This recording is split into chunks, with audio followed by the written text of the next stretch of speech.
மனிதர்களுக்கும் தாவரங்களுக்கும் இடையேயான தொடர்பு மற்றும் தாவரங்களின் பொருளாதார பயன்பாடு ஆகியவற்றைப் பற்றி படிக்கும் அறிவியல் பிரிவு பொருளாதார தாவரவியல் எனப்படுகிறது. தாவரங்களின் வகைகள்: உணவுத் தாவரங்கள், நறுமணத் தாவரங்கள், மருத்துவத் தாவரங்கள், நார் தாவரங்கள். உலகளவில் கனிகள் மற்றும் காய்கறிகள் உற்பத்தியில் இந்தியா 2ஆம் இடத்தை வகிக்கிறது.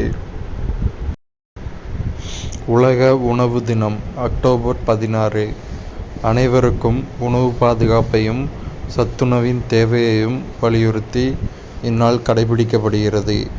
ஐக்கிய நாடுகள் அவையின் உணவு மற்றும் வேளாண் நிறுவன அமைப்பு ஒவ்வொரு ஆண்டும் ஒரு கருப்பொருளை மையமாகக் கொண்டு இத்தினத்தினை கொண்டாடுகிறது.